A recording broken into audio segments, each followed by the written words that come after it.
秦统一六国以后，建立皇帝称号，推行郡县制，统一文字、货币、度量衡、车轨，强化中央集权，使皇帝通过巡行、刻石、法令和大型工程，把他的个人意志直接刻入帝国。秦朝建立了以皇帝制度、三公九卿和郡县制为基础的中央集权结构，取代战国以来诸侯贵族分立的权力格局。从制度的建设角度来看，秦始皇当然非常关键，他完成了中国帝国结构的第一次极端整合。但是问题在于，秦所完成的主要是皇权和官僚技术的整合，也就是说，皇帝意志通过法令、官吏、刑罚、工程和征发，几乎直接触达被支配者。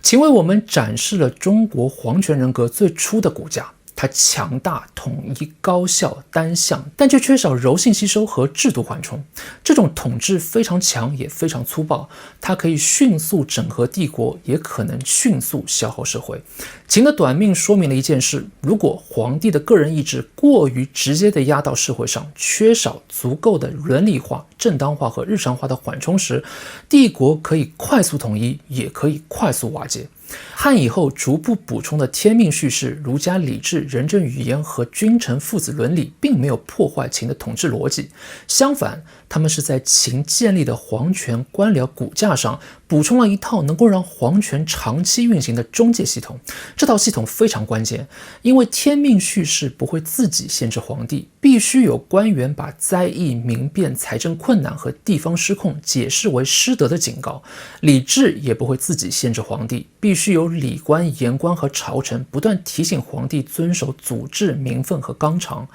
仁政语言也不会自己发挥作用，必须有官员把民生困苦翻译成皇权正当性的危机。所以，一个成熟的中国官僚体系最基础的功能当然是执行皇帝命令，但它不只是执行机器，它还是皇权人格和社会之间最主要的中介。向下，他把皇帝命令翻译成法度、礼制、祖制和行政秩序，使皇帝的个人意志看起来像国家秩序的展开。服从因此不只是服从某个人，也会被解释成顺天、守礼、尽忠、本分。向上，他又把民生问题、地方承受能力和治理后果翻译成天命、仁政和社稷语言，重新压回皇帝身上。因为官员很难用现代的制度语言说皇帝你错了，所以你必须要被问责，他们只能用敬天、保全社稷、避免失德、爱惜民利来规劝皇帝。这就是中国官僚体系的复杂性。它一方面执行皇帝意志，替皇权承接怨气、分散责任，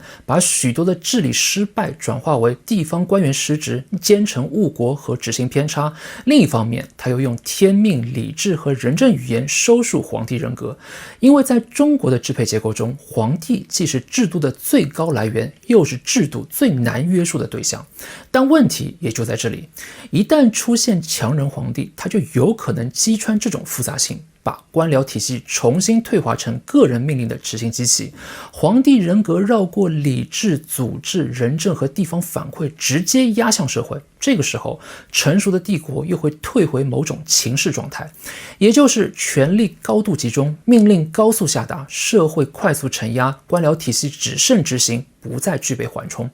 隋炀帝几乎就是一个教科书一般的例子。他给我们展示了在成熟帝国结构已经存在后，强人皇帝是如何再次把官僚体系变成自己意志的放大器。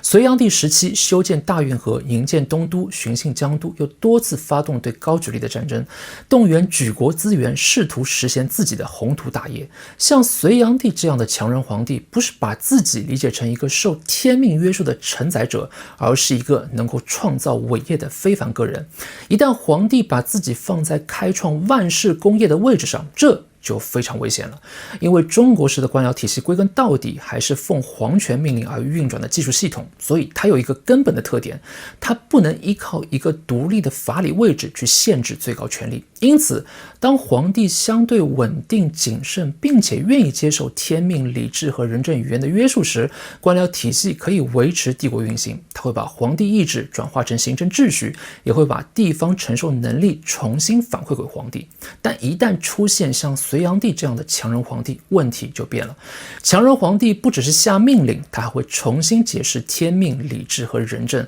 把原本用来收束皇帝自己的语言反过来变成扩张皇帝意志的理由。修运河不再是大兴土木，而是沟通南北，利在千秋；征高句丽不再是穷兵黩武，而是恢复秩序，宣示天威；巡幸天下不再是劳命伤财，而是体察民情，巡视一统。也就是说，强人皇帝不仅掌握命令权，还掌握解释权。官僚体系原本还能用来劝谏托庇的那套语言，被皇帝重新占有了。这个时候，官僚体系最后那点软制衡能力也会消失，它不再是皇权和社会之间的中介，而会退化成单一的执行皇权的行政机器。